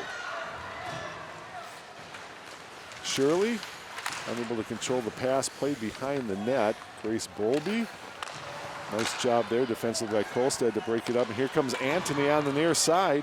Emily Anthony trying to drag one back in for a shot between the circles, but a good job defensively by Mackenzie Steffen to break up that play. Levy left off of her. There's a turnover, and Kogan unable to get enough room to get a shot off. Kogan to the far side. Teed up and high over the goal. Steffen on the near side plays the rebound. Mauerman is on the far side. Into the corner, Brooke Pettit looking for the weak side pass, but Wilgren breaks that one up for the Mavericks. Fleming played out of the zone. Bryant the other way with the shot, and Campbell will hold on and take the face-off in the zone. And again, a smart play by Brooke Bryant there. The Mavericks need to make a line change, and Bryant made sure to get that puck on net and then went to the net to force the whistle and the offensive zone face-off. Elkers will step in for the draw along with Shaver. Montier will just dump it into the corner, but Elkers is there for the Mavericks behind the net. Budarak up on top, Jackson. Gardner dumps it back into the corner. Tipped away on the play. Gardner gathers up the pass. Now Budarak and Bookbinder are after it. Jackson tries to step in on the play, but it'll be played out through the neutral ice area. Cedarburg is back for the Mavericks. Back the other way, and Steffen sends it back into the zone for Wisconsin. Jordan Jackson, long lead pass. Pointer ahead for Elkers. Off the boards, Gardner will send it in on net. And once again, Campbell pretty deliberate to cover up and take the face-off. So it'll be interesting to see what happens here, Don, as the Mavericks trying to generate some offensive opportunities, something that had been in short supply here this afternoon. I'm not sure if Campbell's been tested all that much.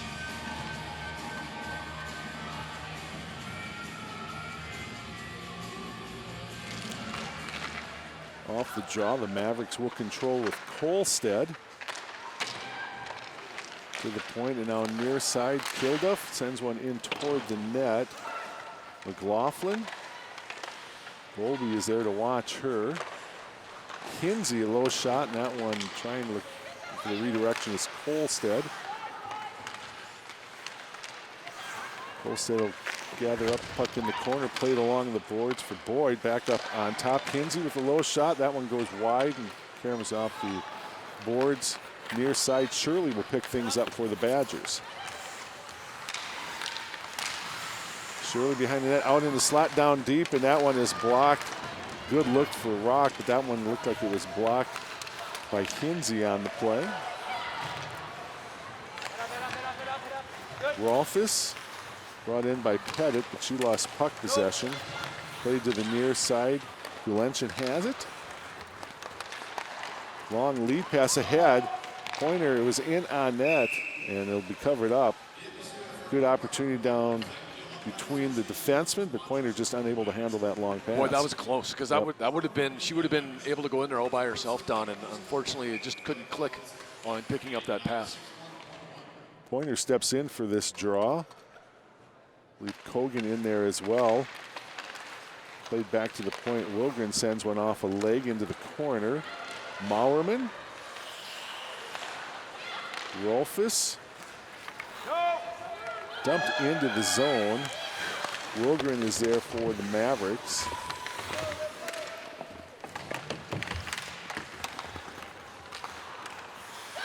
To the point. Bookbinder just sends it back in for Pettit. To the far corner. Pointer is in a race for it along with Kogan. Denny Gardner picks it up for the Mavericks and carries out to center ice. Hillary Glenchen. Kogan picks up the bouncing puck that Gardner unable to control. In front of the Wisconsin bench, players starting to collide on both sides, and now Jackson will pick things up. Turned around, Fleming redirects it in on net. Boy, pretty good job by MSU's fourth line out there just a few moments ago. Glenchen, Pointer, and Demi Gardner going up against the #1 line for Wisconsin, and MSU holding its own there on that particular shift. Had a speed back the other way and a nice save by Levy, although it came from a low angle from Shaver, and now we're going end to end. Minnesota State trying to feed one to Elkers on the near side, also on the weak side was looking for the opportunity that would have come from Fleming. 3-on-2 for Minnesota State. The Mavericks unable to convert. Schneider dumps it in. Really killed up. Left off now for Fleming. Headmans to Gardner and Elkers. Rolfus will try to clear. Played off, in fact, out of play into the penalty box area, and we will take our first break of the third. Still a 2-0 lead for Wisconsin over Minnesota State.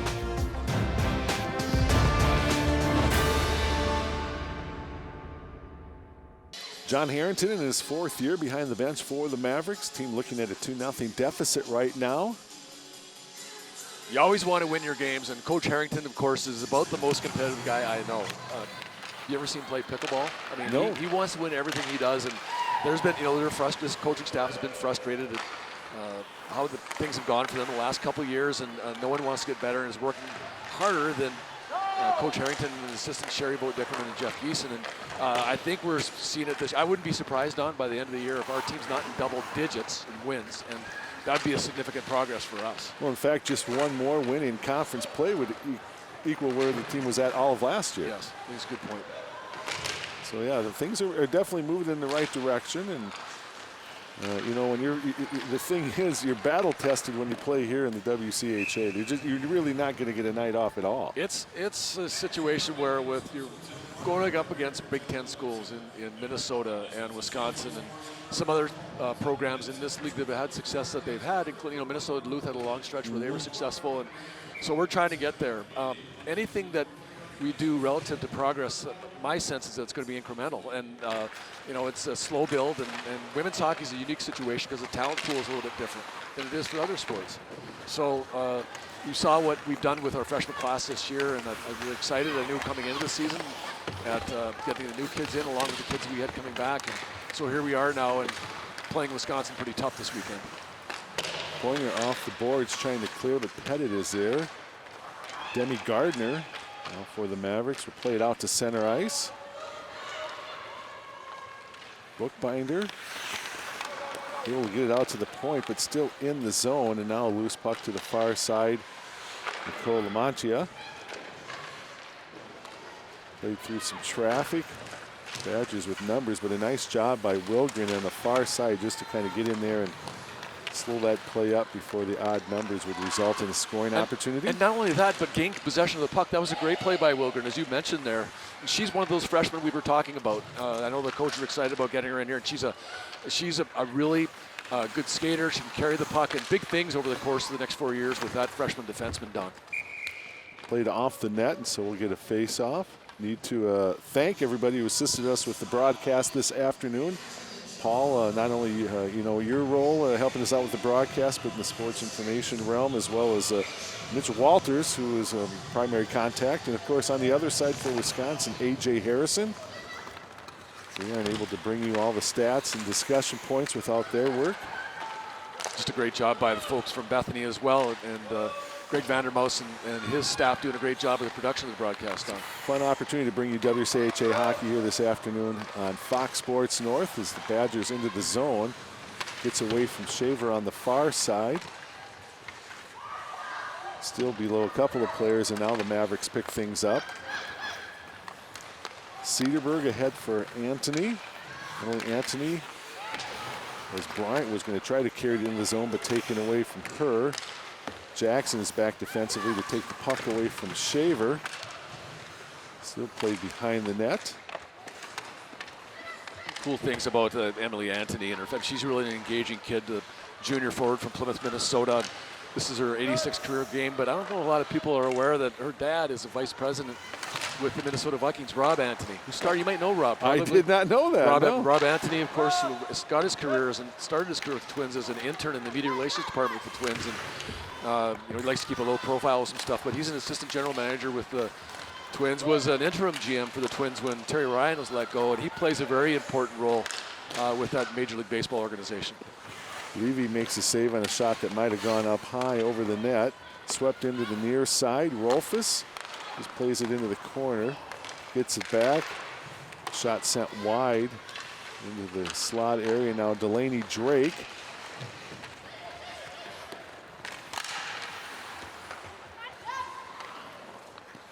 Britton Fleming. Getting down near the 10-minute mark of the third as it's dumped in by Atney. I did not know that. You know, you mentioned he keeps a low profile. All of you people in athletic communication, that's kind of your trademark. Staying under the radar screen. It's all about the athletes, is it not? Unquestionably. I mean, I wouldn't be doing what I'm doing if we didn't have teams, but it's, I mean, I know, and Kevin Beisman sets a tone for a lot of stuff that we do, but I think we try to come in to work every day with the idea that we want to make it the best experience possible for our student athletes, and so excited to be able to go to the rink or go to the basketball court or the baseball diamond, softball diamond every day, the pitch.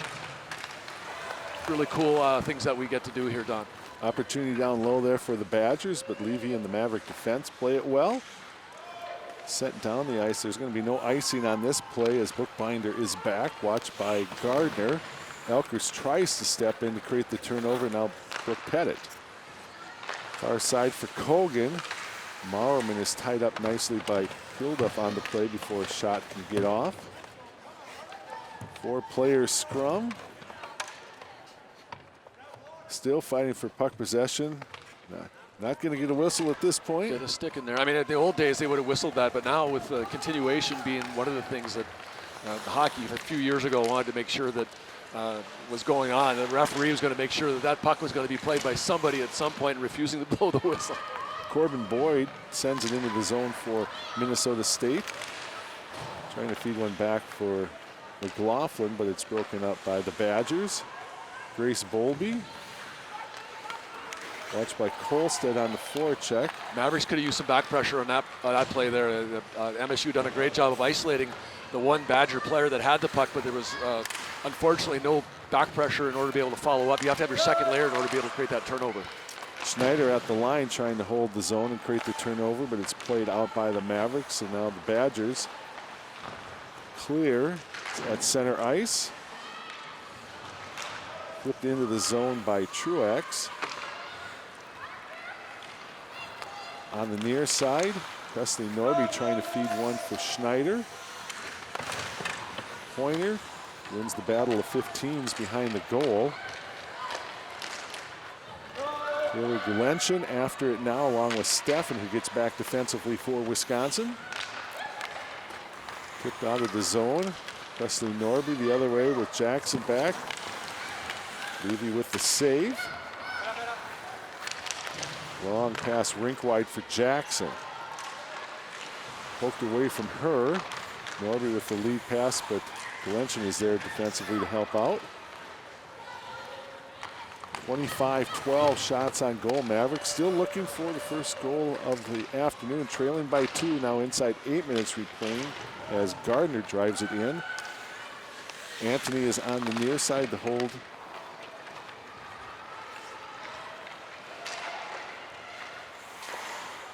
Cedarburg, Jackson played ahead for Fleming, but broken up by the Badgers.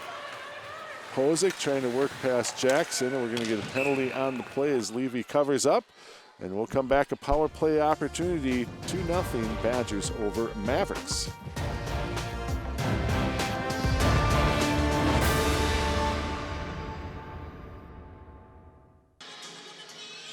Penalty coming up against Jordan Jackson as she's working against Posick on the play, and Posick gets dropped, and there you see Jordan Jackson in the box. To me, that's a chicken or the egg situation, because there was contact with the goalie there, and I guess the referee could say, well, there would have been contact with the goalie if there wasn't a hold in the first place, Paul. What do I know? You know a lot today, I'll tell you that. I'm confident in your ability on that one.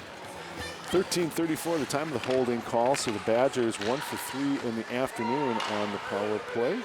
Looking to try to get the goal that probably would be a big deciding one here in the afternoon, and we're late as it is with the Mavericks still looking for the first goal. Rolf is out in front, and that shot gets blocked by Kilduff as Shirley had a good look down low in the slot. Tipped out of there by Boyd. Tracking all the way back, and Steffen will pick things up as we're down to 1:20 remaining in the power play. 6:45 left to go here in the third. Steffen, Rock, Shirley backhands one, but the only player there is Fleming to play defensively for the Mavericks, and she'll go along the boards, chip it out, and Kolstad will finish that clearing play. Now Fleming trying to work through some defensemen. Kolstad will pick up the puck. Fleming still has it. Now she's tied up by Mauerman on the play. 45 seconds in the power play for the Badgers. Bookbinder carries it into the zone. Now behind the net, all the way up on top, Lamantia.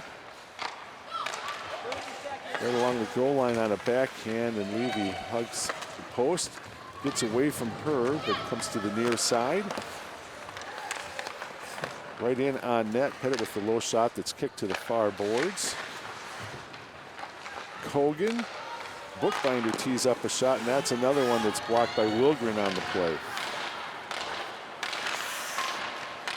Bookbinder with another shot that's blocked by Bookbinder.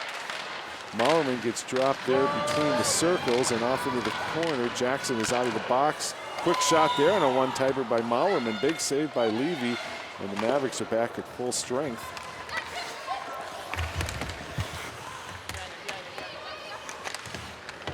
Mavericks, a little over 5 minutes remaining, need to find a way to get one quick.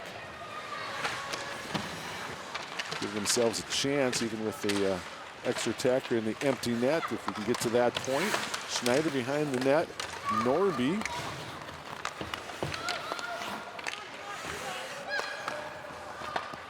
Far side, Sophia Schaefer, Bolby. Badgers pretty content right now, just trying to hold the zone, but the Mavericks finally clear. They'll get some fresh skaters out, and Steffen will send the lead pass into the zone to Schaefer. Kilduff for the Mavericks, trying to play it around Shaver. Centering pass is blocked by the Mavericks. It comes back to the point. Steffen will tee up a shot. Another block by the Mavericks, poked away and out it. Oh, they're going to say the zone was held. Thought it might have cleared. Schneider trying to get a play, but a nice job defensively by Gardner to take care of Norby on the play before it can result in any damage. Hinsey dumps it into the zone. Badgers will bring it out to center ice. Intended for Maddie Rowe. Kilduff is back for Minnesota State.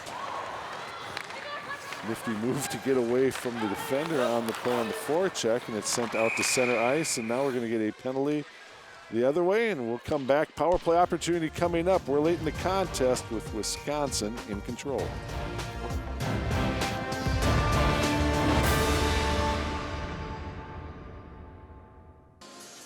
Mavericks with an opportunity here. They'll get a power play late as Rowe ends up can opener. They call that the can opener, what happened right there. Should be a tripping minor or a hook or something. Tripping's a minor on Matty Rowe. Don? Yep, 16-16, the time of the call. And can't do that in this game. No, that's naughty. Going to get called on that one. And the Mavericks, again, down by 2 late. They obviously, an easy call here. They need to find a way to get a power play tally. They get a quick power play goal here, and then they can get the benefit of the empty net extra tacker and see if they can tie this thing up. Mavericks with Anthony, now Fleming. Hinsey. Rink wide down in the slot. Oh, and that was a good look by Pointer. Got a nice shot off and a big save by Campbell. And there was that horizontal pass across the into the slot area and really trying to break down the structure of the Badger penalty kill. Don, nice opportunity for Minnesota State right there. Fleming trying to find some room and left off now for Hinsey as we're down to 1:13 left to go in the power play opportunity. Fleming gets dropped on the play, and there's going to be a penalty on that as well. Boy, if you are right now Coach Johnson, you can't be real pleased with the opportunities this late in the game you're giving the Mavericks. Yep, going to be a 5-on-3 here for Minnesota State on that tripping call. Maurerman's going to go as she brought down Fleming on the play. Wouldn't be surprised if we don't call a timeout here to try to get it set up. But here's what's dangerous, Don. 2:47 to go here in the third period. You're down by a couple of goals, and you got a 5-on-3. And in a 5-on-3, and there is going to be a timeout charged to the Mavericks here, Don. Okay. Mavericks will take that one to try to talk over some strategy. Yep. And boy, there's so many situations you can develop here. And again, I think maybe the one thing is you can't afford this late in the game. You can't afford to be overly cautious and too patient on the power play. That's my point. And you'll see teams a lot of times get in the 5-and-3, and it seems like they feel that I've got all the time in the world. I got all this space, and at this point in the game, you have to really play with a sense of urgency. You have to get that first goal. You have to pull within one, and then you have to get another one to tie it up, and you only got 2.5 minutes. That's sort of the tough part about it. The good part of it is it's a 5-on-3. So the Mavericks will hope to generate a scoring opportunity because it'll be an offensive zone face-off here for MSU, but you'll try to get a scoring opportunity just as quickly as you possibly can. Take a look at where we're at this point late in the contest. The goal by Abby Rock back in the first to make it 1-0. She'll assist on this goal by Shirley to make it 2-0. That's the score as it stands. And Paul, with the 5-on-3, are you looking to get just some shots on goal nice and low and use the opportunity for some rebounds versus trying to find that extra pass that might create the angle for a shot? I'm going to put the puck on net, and I'm going to jam the front of the net as much as I possibly can. I want a greasy one. Mavericks, again, looking for their first power play goal of the season on this one. We'll say that could be a call on my part, especially if they convert. Boyd. Wilgren. That's kind of cheating, isn't it, if you do that? Truex down low, right out in front, trying to sweep one for Longren. Here's Wilgren down low. That one hits some traffic and caroms off wide. Still 25 seconds left to go with the 5-on-3 advantage. Wilgren with the shot low. It's underneath. I don't think Campbell realized it was underneath one of the blockers.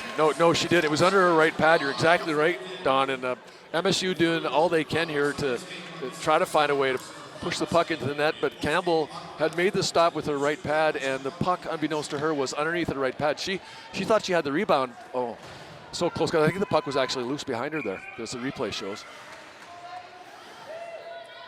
Good opportunity there. Still, again, 21 seconds, but unfortunately the Mavericks, they don't get the draw, but on the errant pass there by Steffen, they still hold the zone. Floating shot there down between the circles. Follow-up sent wide. McLaughlin can't get there. Now Steffen catches up to it, and she's able to clear past Truex. Mavericks will come back, and they still, again, have the man advantage. Now it's a 5-on-4 power play as we're down to 1:40 remaining. Boyd. Set behind the net. Curl trying to gather up puck possession. Kolstad, McLaughlin. Wilgren threw some traffic down low, and nobody was there on the weak side. Truex couldn't get there quite in time to make a play, and now it's lifted out to center ice. by Curl. We'll keep track also of Levy in the nets to see at some point if they pull her out and get the extra attacker. Boyd, Wilgren, McLaughlin, and it's sent back into the zone. Wilgren back with it, trying to rid herself of the check of Kogan. Down to a minute remaining. The Mavericks just a few seconds left to go in the power play. Carried into the zone. Truex has it, trying to feed Anthony up between the circles. Mollerman is out of the box, so the Badgers are at full strength. Fleming with 35 seconds left to go to the far side. Presley. Mavericks bring it back the other way. Fleming trying to set up a little bit of a block out in front defensively with the defender. Fleming fighting for puck possession. Now Hinsey is there behind the net. Lamanche will go after it. Schneider dumps it into the corner. Hinsey's after it along with Norby.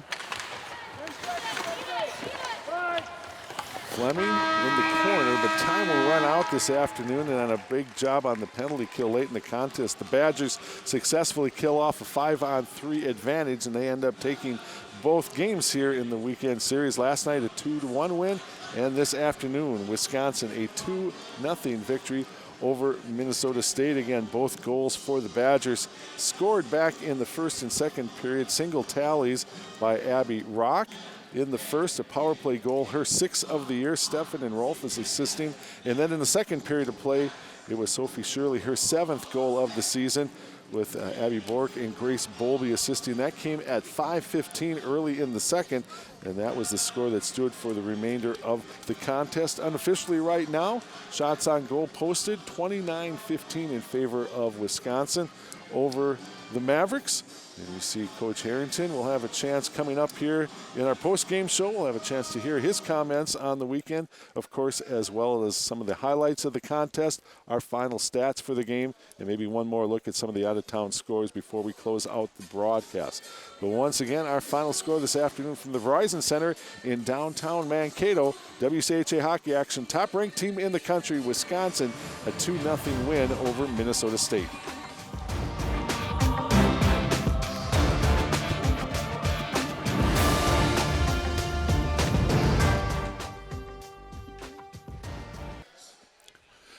We're back in downtown Mankato. The Verizon Center is the site. And at the end of the broadcast here, have a few moments to talk to Maverick head coach John Harrington about the loss today, a 2-0 loss to Wisconsin. But despite the loss, Coach, I thought some of the things your team did well. Even though they do give up the power play goal, I thought you did a better job today on that penalty kill, kind of just limiting the number of opportunities that the Badgers had. Well, we had talked about it, after yesterday's game, and we just kind of kept it on the outside a little bit better. And, I think challenged pucks, and not just one person challenging. I think what was important for us was when one of us went and decided to be aggressive, I think the rest of us recognized that and did the same thing, so we could put some pressure, on the puck and also kind of eliminate some outs. So we had some sticks in some passing lanes and blocked some pucks and got them out of the zone, as well as blocked some shots too. Our girls were courageous in front of the net and blocked some shots. So, they worked the puck down and got that one down, I think, around the net there in the first period. But for the most part, we did a good job. You mentioned just a little bit there, but it's one of those kind of unsung rules. It's not very glamorous. It's the gritty stuff you have to do. But your team came into the weekend leading the country in block shots, and just the amount of shots you guys blocked today, some of the players are getting stung out there. And again, when you have a team as talented offensively as Wisconsin, you're going to have to step up and do that job. I just am impressed with the fact that your players, again, are willing to step in there and take those shots when they know what's coming. It's not an easy thing to do, yet they're there virtually every time. No, it's not, and I think that shows a lot of courage on our players' part and a lot of commitment to what we're trying to do as a team. They know. Whether it's in a penalty kill situation or a 5-on-5 situation, that it can really pump up the team and inspire the team when they see players do that and block shots. And our girls have been good about that this year. I've been really proud of them and their effort in blocking shots and getting in front of pucks. And helping us play defense. Your team is now off for a week before they have to go on the road out to Pennsylvania to take on Robert Morris. A good time of the year for you right now, given where everything stands, and maybe after a few hard weekends of playing, being on the road last weekend up at Bemidji, you like the fact you get that week off and a little bit of respite? Well, I think so. It allows them, to just, not have that urgency of another week coming up, and it always helps to have a little bit of time off just to kind of recover from the game, the mentality of getting ready to play a game. But we'll have a good week of practice. It'll be a good week for us to work on some skill things and work on some positional play by our players. So it gives us a little bit extra time, and then give the girls a weekend off, and then we'll get back a week from Monday and start getting ready for our trip to Robert Morris. All right, Coach, we thank you for the time. Obviously, you extended us this weekend. I know that you would have liked maybe a better final result, but when you're taking on the number 1 ranked team in the country, I thought your team equated itself very well, and unfortunately just unable to come through and get a goal in today's contest to see what they could do. But again, thank you very much for your time. Okay, thank you. All right, that's Maverick head coach John Harrington, and again, his team falls just a little bit short today, unable to get the goal that they would have needed to. Had a great opportunity at the end of the contest with the 5-on-3 situation, but unable to get a goal that would have cut that lead in half, losing yesterday by the 2-1 margin, and again, our final score today, 2-0. We got a few more moments here before we have to close out the broadcast, so let's get into some of the highlights of this afternoon's contest. And again, single tallies in each of the first 2 periods of play. Here's a power play goal.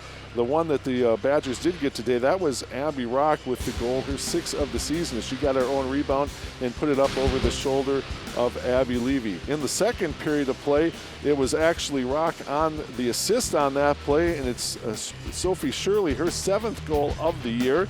That came with 5:15 gone there in the first period of play. And again, that is where our final score stood. It was a 2-0 win for the Badgers over the Mavericks. Shots on goal, the mark that we gave you to close out the portion before our break here, that was actually the official then mark for shots on goal in the afternoon. 29-15 Badgers out shooting the Mavericks. You see the one power play goal on the weekend, and just again, one other stat that stands out is just the number of block shots, 21 block shots today for the Mavericks. And again, Mavericks do the job defensively there. They cut down the opportunities on the power play, but unfortunately, if you're a Maverick fan, your team falls short today. And again, a valiant effort against the top-ranked team in the country, but the final score is Wisconsin 2, Minnesota State nothing. Need to thank Paul Allen for his work this afternoon with us, both the information staffs for Wisconsin and Minnesota State as well, and certainly the students from Bethany Lutheran College who helped us out with the broadcast from Mankato this afternoon. One more time, our final score, it was Wisconsin 2, Minnesota State nothing. We thank you for watching this sports production from the WCHA and on Fox Sports North.